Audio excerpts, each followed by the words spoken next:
अस्सलाम वालेकुम। क्या हाल है बच्चे आप लोगों के? होपफुली बहुत अच्छे से होंगे। आज हम स्टार्ट कर रहे हैं चैप्टर 12 की एक्सरसाइज इलेक्ट्रोस्टैटिक्स की। Is it clear? तो बच्चे आइए इसको अच्छे से समझते हैं। सबसे पहले हमारे पास क्वेश्चन है, the potential is constant throughout a given region of space. Is electric field zero or non zero in this region? वो कह रहे हैं कि जो पोटेंशियल है वो कांस्टेंट है एक ख़ास रीजन के अंदर, एक ख़ास इलाके के अंदर। तो आपका क्या ख्याल है, वहाँ पे इलेक्ट्रिक फील्ड मौजूद है या नहीं है? बच्चे हम ये जानें कि इलेक्ट्रिक फील्ड है या नहीं है, उससे पहले हमारे लिए ये जानना बहुत ज़रूरी है कि पोटेंशियल क्या है। बच्चे पोटेंशियल होता है दो पॉइंट्स में डिफरेंस। फॉर एग्जांपल मैं आपको ये कहता हूँ कि हमारे पास यहाँ पे एक पानी का कंटेनर है लाइक दिस, और एक दूसरा कंटेनर है लाइक दिस। अब मैं आपको कहता हूँ कि इन दोनों में क्या फ़र्क है, इसमें पानी यहाँ तक है और इसमें यहाँ पे, तो आप बीवी से बोलें सर इसमें पानी ज़्यादा है और उसमें पानी कम है। तो मैं अगर यहाँ पे सोर्स लगा देता हूँ तो आप क्या देखेंगे, थोड़ी देर बाद आप ये देखने वाले हैं कि इन दोनों में पानी का लेवल क्या हो जाएगा, सेम हो जाएगा। अब यहाँ पे पोटेंशियल कितना हो चुका है, ज़ीरो हो चुका है। इसके और इसके पानी के पोटेंशियल में क्या हो गया, कोई डिफरेंस नहीं रहा, लेकिन यहाँ पे पोटेंशियल था और क्या हो रहा था, पानी फ्लो भी हो रहा था। इसी तरह बच्चे चार्जेस के साथ भी कुछ कहानी होती है। सर वो कैसे? बच्चे वो ऐसे कि फॉर एग्जांपल हमारे पास ये बैटरी है, या बैटरी लगाने से हम अलहदा हट के अगर ये बात करते हैं कि यहाँ पे इलेक्ट्रॉन जा रहे हैं 1 2 3 4 5, ये बच्चे 5 इलेक्ट्रॉन जा रहे थे। तो इन्होंने क्या किया, इस बल्ब को ग्लो किया। इस बल्ब को ग्लो करने के बाद क्या यहाँ पे इलेक्ट्रॉन आधे रह जाएंगे? नहीं, ऐसा नहीं होगा। अगर 5 इलेक्ट्रॉन है तो बच्चे यहाँ पे भी 5 ही पहुँचेंगे। लेकिन आप देखिए कि ये 5 इलेक्ट्रॉन अपनी एनर्जी लूज कर देंगे। यहाँ पे एनर्जी इनके पास ज़्यादा है, यहाँ पे इनके पास एनर्जी कम है, तो एक डिफरेंस क्रिएट हो गया है। इस डिफरेंस को हम क्या बोलते हैं, पोटेंशियल डिफरेंस बोलते हैं। और इस पोटेंशियल डिफरेंस को कौन मेंटेन करेगा? बच्चे इस पोटेंशियल डिफरेंस को बैटरी मेंटेन करती है, सोर्स क्या करता है, मेंटेन करता है। ये बात याद रखिएगा। Is it clear? सो अगर हम बच्चे बात सिर्फ किसकी करें, सोर्स की करें, तो हम ये देखेंगे फॉर एग्जांपल सोर्स, वैसे यहाँ पे इस कंडीशन में इस एग्जांपल को भी अच्छे से माइंड में रखिए और साथ ये भी देख लीजिए कि अगर सोर्स है फॉर एग्जांपल ये, तो ये उसका पॉजिटिव पोटेंशियल है, ये नेगेटिव। तो अक्सर सोर्स के ऊपर, सेल के ऊपर लिखा होता है पोटेंशियल डिफरेंस 5 वोल्ट 10 वोल्ट। इसका मतलब क्या होता है कि ये वाला टर्मिनल जो हायर है मान लेते हैं ये 20 वोल्ट पे, लोअर वाला मान लेते हैं 15 वोल्ट पे है। तो पोटेंशियल डिफरेंस कितना हुआ सर, 20 माइनस 50 5 वोल्ट। तो इसका मतलब डिफरेंस कितना है, 5 वोल्ट। अगर हायर 20 पे है और लोअर कितने पे है, 5 वोल्ट पे है, तो 20 माइनस 5 कितना होगा बच्चे, 15 वोल्ट। तो मतलब पोटेंशियल डिफरेंस कितना है, 15 वोल्ट है। अगर हायर 20 पे है, लोअर बच्चे कहाँ पे है, 10 पे है, तो डिफरेंस कितना हो गया, 10 वोल्ट। तो ये डिफरेंस है तो फ्लो है चार्जेस का। Is it clear? अगर डिफरेंस नहीं है तो फ्लो भी नहीं है चार्जेस का, एनर्जी का फ्लो रुक जाएगा। हम ये कह रहे हैं कि पोटेंशियल कांस्टेंट है। मान लेते हैं एक वायर है, इस वायर के हर पॉइंट के ऊपर, मतलब मान लेते हैं ये वायर है, तो इस वायर का ये वाला पॉइंट ए है, ये वाला पॉइंट बी है। तो हम कह रहे हैं इस पॉइंट पे आप पोटेंशियल देखेंगे, मतलब जीरो नहीं है, मान लेते हैं वो 5 है। इधर देखेंगे, इधर भी पोटेंशियल क्या है, 5 है। इधर देखें पोटेंशियल क्या है, 5 है। मतलब यहाँ पे पोटेंशियल क्या होता है, मैं अभी बोल रहा हूँ कि दो पॉइंट्स के दरमियान डिफरेंस, तो यहाँ पे और यहाँ पे, यहाँ पे और यहाँ पे कोई डिफरेंस हमको नज़र ही नहीं आ रहा। सो हम यहाँ पे ये बोलेंगे कि अगर पोटेंशियल क्या हो, कांस्टेंट हो। Is it clear? In a given region of space, तो फिर क्या होगा, हम बोलेंगे electric field will be zero. Electric field will be zero. Electric field क्या होगा, जीरो होगा। कब जीरो होगा, जब पोटेंशियल कांस्टेंट होगा in a given region of space. Electric field will be zero when potential is constant throughout a given region of space. When potential is constant throughout a given region of space, throughout a given region of space। ठीक हो गया बच्चे? अब इसको बच्चे हम according to हम लिखेंगे, अकॉर्डिंग टू रिलेशन। हमारे पास बुक के अंदर एक रिलेशन हमने पढ़ा था, अकॉर्डिंग टू रिलेशन। कौन सा सर रिलेशन बच्चे, अभी यहाँ पे लिख रहे हैं, एक रिलेशन हम पढ़ते हैं, E is equal to minus delta V over delta R। ठीक। इस रिलेशन में डेल्टा वी जो है वो कितना है, 0 है, पोटेंशियल 0 है। हमने कहा कि एक वायर ली, उस वायर के ऊपर जो पोटेंशियल है, दो पॉइंट्स के दरमियान डिफरेंस है, ठीक है, मान लें वो चार्जेस की एनर्जी का डिफरेंस है, तो वो हर जगह पे क्या है, सेम है। तो जब डेल्टा वी हर जगह पे सेम है तो चेंज तो नहीं हो रहा, तो जब चेंज नहीं हो रहा तो वैल्यू क्या होगी, 0 ही होगी। तो E इज इक्वल टू क्या होगा, माइनस डेल्टा, इसकी जगह क्या आ जाएगा, 0 डिवाइडेड बाय डेल्टा आर, तो आंसर क्या आ जाएगा, 0। तो इलेक्ट्रिक फील्ड क्या हो गया बच्चे, 0 हो गया। ये पहला क्वेश्चन था जो आपको अपनी बुक में बिल्कुल क्लियर रखना है कि सर इलेक्ट्रिक फील्ड 0 होगा। इलेक्ट्रिक फील्ड उस वक्त क्रिएट होता है जो दो पॉइंट्स के दरमियान पोटेंशियल डिफरेंस होता है, ठीक है। एक चार्ज हाइट स्टेट में होता है, दूसरा चार्ज लो स्टेट पे होता है, ठीक, तब पोटेंशियल डिफरेंस क्रिएट होता है, ठीक। दूसरा क्वेश्चन है हमारे पास, suppose you follow an electric field line due to a positive charge या point charge, do electric field and potential increase और decrease.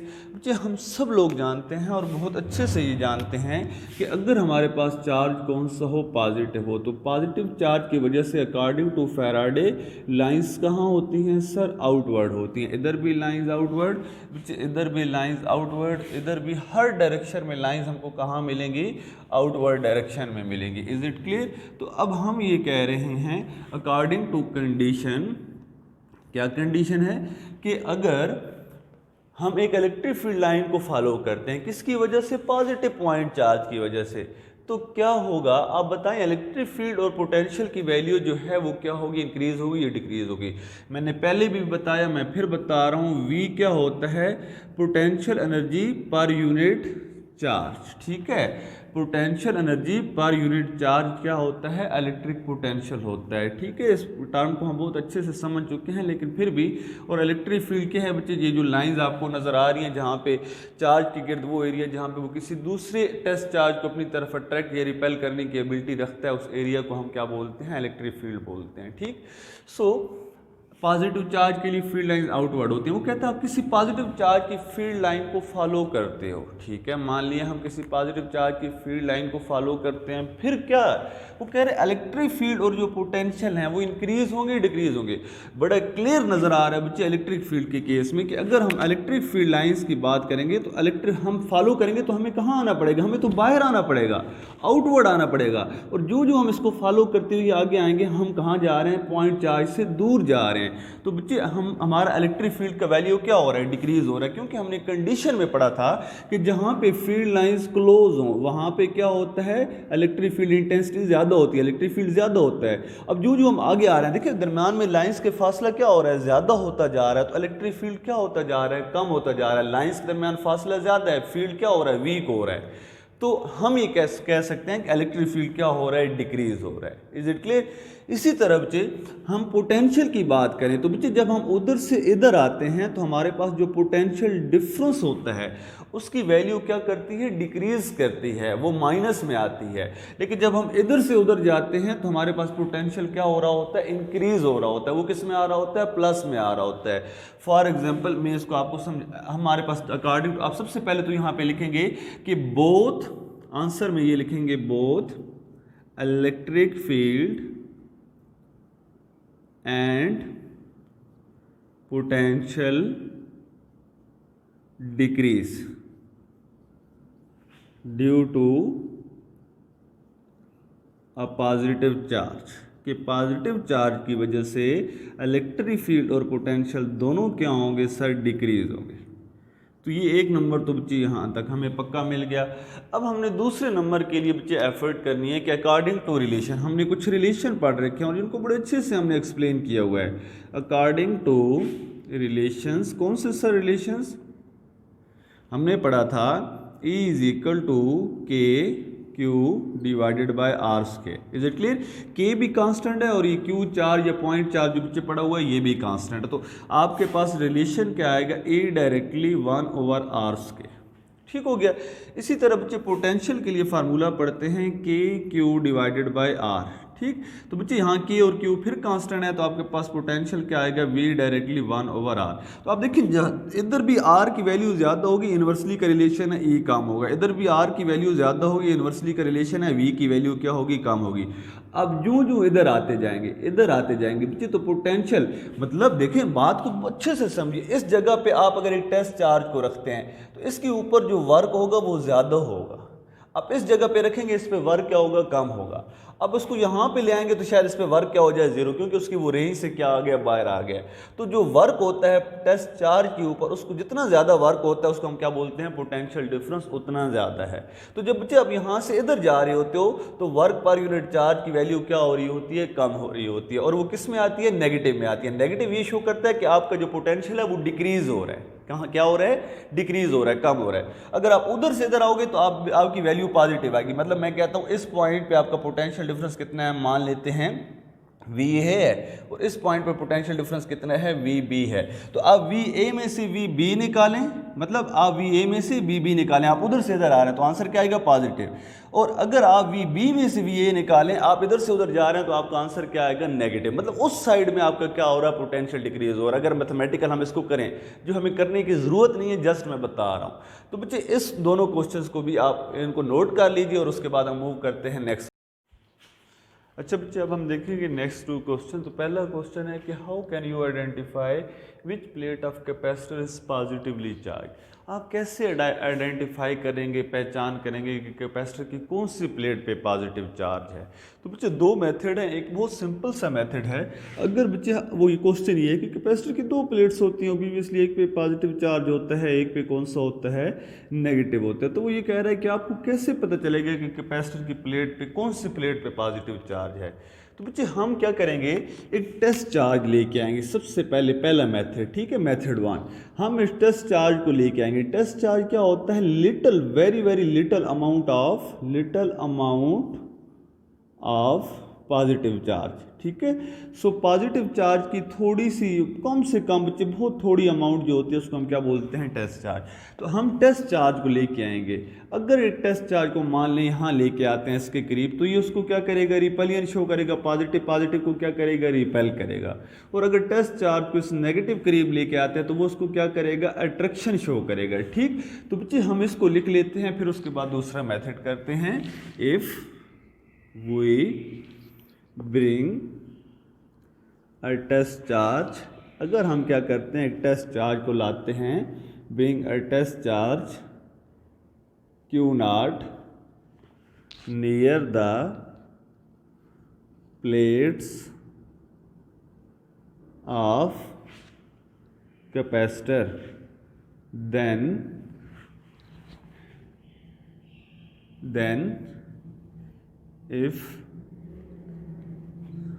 test charge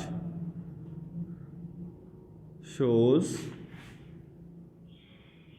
attraction when it is near the, कहाँ पे, नेगेटिव चार्ज प्लेट, उसके करीब होगा तो क्या show करेगा, attraction, negative charge plate, and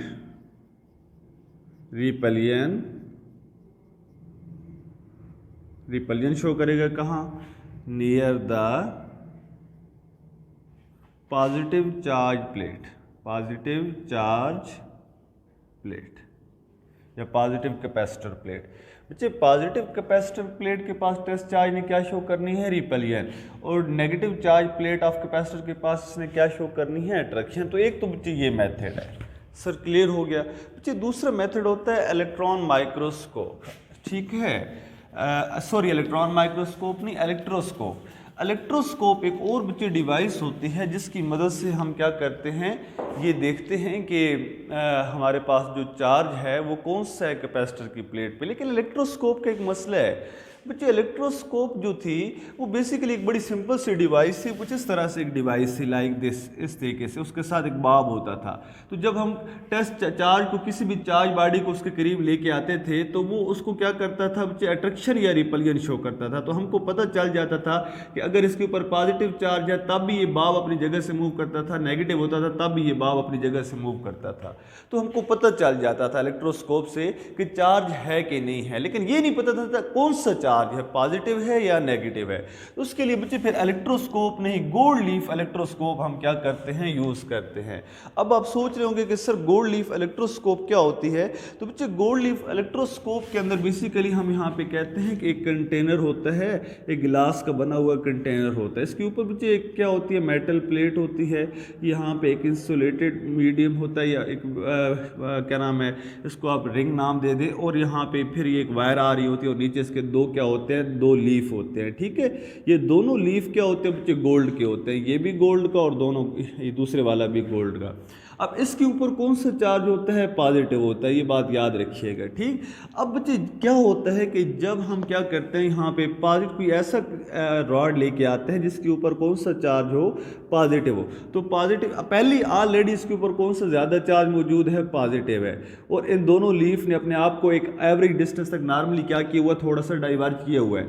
लेकिन जो ही पॉजिटिव लेके आएंगे तो यहाँ से पॉजिटिव चार्ज पॉजिटिव को क्या करेगा, रिपेल करेगा, पॉजिटिव चार्ज और ज़्यादा इधर आएगा, और यहाँ से नेगेटिव चार्जेस जो इलेक्ट्रॉन हैं वो कहाँ चले जाएंगे, इस ऊपर वाले जो थोड़े बहुत हैं, कोई एक दो या जो मिनिमम अमाउंट है। तो बच्चे ये डाइवर्जेंस और क्या हो जाएगी, ज़्यादा हो जाएगी। इसका मतलब है कि यहाँ पे हमने जो रॉड लाया है करीब, उसके ऊपर कौन सा चार्ज था, पॉजिटिव था। और अगर बच्चे यहाँ पे हम एक ऐसा रॉड लेके आते हैं जिसके ऊपर कौन सा चार्ज था, नेगेटिव, तो नेगेटिव क्या करेगा, पॉजिटिव को अट्रैक्ट करेगा। पॉजिटिव को जब अट्रैक्ट करेगा तो बच्चे ये जो डाइवर्जेंस है ये क्या हो जाएगी, कम हो जाएगी। डाइवर्जेंस क्या होगी, कम। यहाँ से बच्चे आप सोच रहे होंगे कि सर जब हम नेगेटिव को करीब करेंगे तो क्या होगा कि यहाँ से नेगेटिव चार्जेस इधर बढ़ेंगे। तो बच्चे नेगेटिव अगर इधर बढ़ते भी हैं, फॉर एग्जांपल यहाँ पे कुछ नेगेटिव भी हैं, तो डाइवर्जेंस फिर भी कम होगी, क्योंकि ज़्यादा कौन सा चार्ज मौजूद है, पॉजिटिव मौजूद है। तो जब बच्चे हम क्या करेंगे कि नेगेटिव रॉड को हम इस क्या नाम है, गोल्ड लीफ इलेक्ट्रोस्कोप के करीब लाएंगे तो डाइवर्जेंस क्या हो जाएगी, कम हो जाएगी। जब हम एक पॉजिटिव को लेके आएंगे तो डाइवर्जेंस क्या हो जाएगी, ज़्यादा हो जाएगी। तो this is the principle of gold leaf electroscope. ठीक, तो बच्चे हम इसको क्या लिखेंगे कि to identify the which plate of a capacitor, वही हम क्या करते हैं, we use a gold leaf electroscope. Second हम क्या लिखेंगे, to identify charge on the capacitor plate, to identify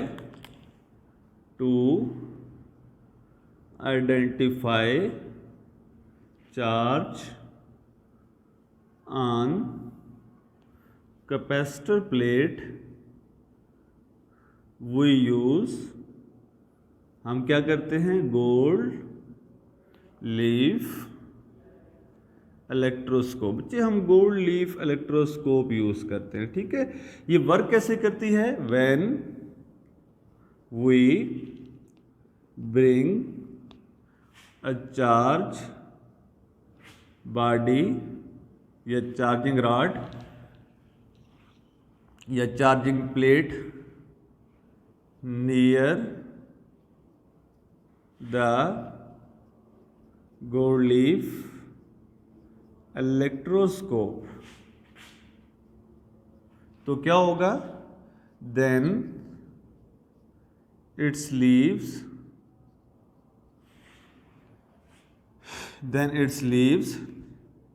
shows, क्या करेंगे बच्चे, डाइवर्जेंस का मतलब होता है फैलना, डाइवर्जेंस, वो डाइवर्जेंस शो करेंगे in case of positive, and convergence या अट्रैक्शन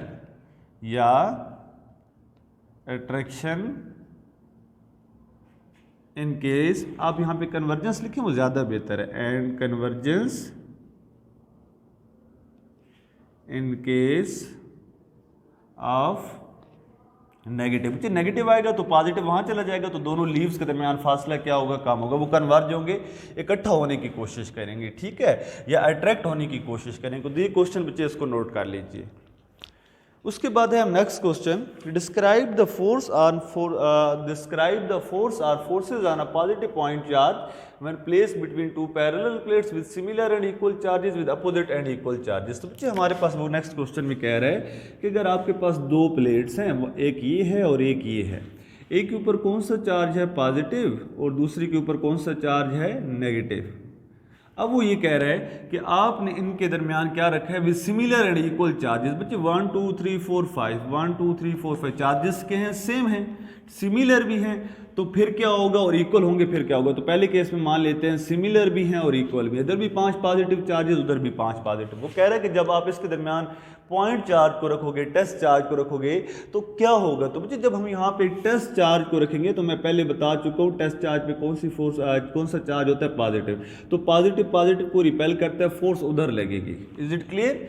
इधर क्या होगा, इधर पॉजिटिव को रिपेल करेगा, फोर्स अपोजिट डायरेक्शन में इधर लगेगी। तो हमको क्या पता, हमको बच्चे क्या समझ आ रही है, क्या इस टेस्ट चार्ज के ऊपर कोई फोर्स लगेगी। उसने कहा था फोर्स के बारे में बताओ। जब आप एक पॉजिटिव पॉइंट चार्ज को, मतलब यहाँ पे एक पॉजिटिव पॉइंट चार्ज को रखोगे तो उसके ऊपर फोर्स कौन सी लगेगी, कब, जब दोनों प्लेट्स के ऊपर सिमिलर और इक्वल चार्ज होगा। तो बच्चे आपको खुद क्लियर नजर आ रहा है कि उधर से भी फोर्स इधर लग रही है, इधर से भी उधर लग रही है, तो ये चार्ज कहीं भी नहीं जाने वाला, वो वहां पे रहने वाला है। तो आप बोलेंगे कि both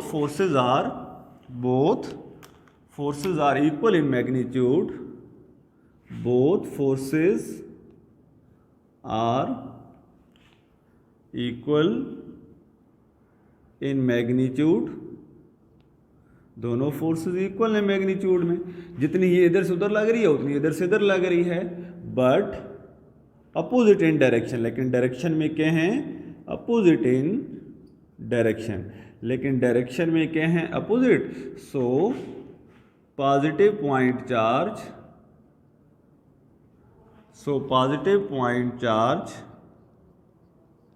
remain at rest and no force apply, या net force 0, no force apply. हमने एक फार्मूला भी पढ़ रखा है क्या, कि फोर्स पर यूनिट चार्ज जो होती है वो क्या होती है, इलेक्ट्रिक फील्ड इंटेंसिटी के। तो यहाँ पे देखिए अगर इलेक्ट्रिक फील्ड इंटेंसिटी की बात करें तो जितना इलेक्ट्रिक फील्ड इंटेंसिटी इधर है उतनी इलेक्ट्रिक फील्ड इंटेंसिटी अपोजिट 0, तो E की वैल्यू क्या हो जाएगी 0, F इज इक्वल टू क्या होगा Q, F is equal to क्या होगा QE। तो बच्चे E की वैल्यू क्या हो गई 0, क्योंकि इलेक्ट्रिक फील्ड इधर वाला और उधर वाला इलेक्ट्रिक फील्ड, ये वाली इलेक्ट्रिक फील्ड इंटेंसिटी और वो वाली इलेक्ट्रिक फील्ड इंटेंसिटी एक दूसरे को क्या कर रही है, कैंसिल। तो F किसकी इक्वल आ जाएगा बच्चे, 0 की इक्वल आ जाएगा। तो इधर बच्चे टेस्ट चार्ज या पॉजिटिव पॉइंट चार्ज के ऊपर फोर्स क्या लगेगी, 0 लगेगी। अब बच्चे हम सेकंड केस देखते हैं, इसको नोट कर लीजिए बच्चे। अब हम दूसरा केस देखते हैं। दूसरे केस में क्या है कि वो ये कह रहा है कि आपके पास दो अपोजिट चार्ज, मतलब with opposite and equal charges, दो प्लेट्स हैं, एक के ऊपर कौन सा चार्ज है पॉजिटिव, इक्वल है 1 2 3 4 5 चार्जेस, दूसरी पे कौन सा चार्ज है नेगेटिव। अपोजिट बोला तो अपोजिट ज़ाहिर है वो नेगेटिव होगा। अब वो बोल रहे हैं वहां पे आपने सेंटर में एक चार्ज को रख दिया है, या पॉजिटिव पॉइंट चार्ज को रख दिया है प्लस क्यू को। अब देखिए बच्चे इधर से फोर्स कहाँ लगेगी, उस साइड पे लगेगी, पॉजिटिव को रिपेल करेगा और नेगेटिव पॉजिटिव को क्या करेगा, अट्रैक्ट करेगा। तो क्लियर नजर आ रहा है कि दोनों इलेक्ट्रिक फील्ड लाइंस जो हैं वो एक डायरेक्शन में है। ये इलेक्ट्रिक फील्ड इंटेंसिटी दोनों की वजह से इस टेस्ट चार्ज के ऊपर जो फोर्स लगनी है, जो इलेक्ट्रिक फील्ड इंटेंसिटी जिसको बोलते हैं, वो दोनों की वजह से क्या है, वो एक डायरेक्शन में है। तो हम बोलेंगे कि पॉजिटिव प्लेट नहीं, बल्कि आप यूं लिखें, both forces are equal in magnitude, दोनों फोर्सेस बच्चे मैग्नीट्यूड में क्या हैं, इक्वल हैं, एंड हैविंग सेम डायरेक्शन, और दोनों की डायरेक्शन भी क्या है, सेम है। Is it clear. इधर से भी फोर्स उधर लग रही है, उधर से भी फोर्स उधर ही लग रही है। तो बच्चे फार्मूला क्या होता है, हमको पता है formula, E is equal to electric field intensity क्या होती है, फोर्स पर यूनिट चार्ज। तो F इज इक्वल टू क्या आएगा बच्चे, QE। अब इलेक्ट्रिक फील्ड यहाँ पे देखें तो ये वाला इलेक्ट्रिक फील्ड और प्लस ये वाला इलेक्ट्रिक फील्ड, तो टोटल वैल्यू कितनी आ गई, 2E। तो बच्चे यहाँ पे इलेक्ट्रिक फील्ड क्या हो, 0 नहीं हो रहा, तो फोर्स किसके इक्वल है, QE के। Is it clear. ये 2Q, F is equal to, आप इसको यूं भी लिख सकते हो, F is equal to Q into 2E। तो क्या हो रहा है कि both forces are equal in magnitude and having same direction. So यहाँ पे बच्चे क्या होगा, फोर्स जीरो नहीं होगी और पहले वाले केस में फोर्स क्या होगी, जीरो होगी। आप इसका आंसर क्या करेंगे बच्चे, net force acting on a positive point charge will be maximum in direction is from positive plate to negative plate. कि सर जब हम इस टेस्ट चार्ज को दो अपोजिट और इक्वल चार्जेस की प्लेट्स में रखेंगे तो फोर्स मैक्सिमम होगी, और अगर हम सिमिलर और इक्वल चार्जेस के दरमियान रखेंगे तो फोर्स क्या हो जाएगी, मिनिमम हो जाएगी, मतलब जीरो हो जाएगी। ठीक, उसके बाद बच्चे हमारे पास नेक्स्ट क्वेश्चन है, electric field lines never cross और intersect each other why. Electric field lines never cross और intersect each other why. Question लिख लेते हैं, बहुत आसान क्वेश्चन है बच्चे ये। Electric field lines never cross और intersect each other why. Electric field lines never cross और इंटरसेक्ट ईच अदर वाई। ऐसे क्यों होता है कि इलेक्ट्रिक फील्ड लाइंस कभी एक दूसरे को क्रॉस नहीं कर सकती। बच्चे इलेक्ट्रिक फील्ड लाइंस की याद रखिएगा हमेशा एक डायरेक्शन होती है। अगर इलेक्ट्रिक फील्ड लाइंस एक से ज़्यादा हों, दो हों, तीन और वो एक दूसरे को क्रॉस कर जाएं तो ये फिज़िक्स की वायलेशन है। फिज़िक्स इस चीज़ को अलाउ नहीं करती कि इलेक्ट्रिक फील्ड लाइंस की एक से ज़्यादा डायरेक्शन हो, ऐसा मुमकिन ही नहीं है। अगर ये हो जाता है तो ये फिज़िक्स की वायलेशन है। तो बच्चे आप इसका आंसर यूँ लिखेंगे, electric field lines never cross और intersect each other because if they cross they have more than one direction which is not physically possible. कि इलेक्ट्रिक फील्ड लाइंस क्रॉस ही नहीं करती, अगर वो करती हैं तो ऐसा मुमकिन नहीं है, फिजिक्स में पॉसिबल ही नहीं है, उनकी डायरेक्शन ही क्या हो जाए, एक से ज़्यादा हो जाए, और ये फिजिक्स अलाउ नहीं करती। सो आप लिख लें, electric field lines are never cross और intersect each other because if they cross they have more than one direction which is not physically possible. ठीक है बेटा, उसके बाद नेक्स्ट क्वेश्चन करते हैं।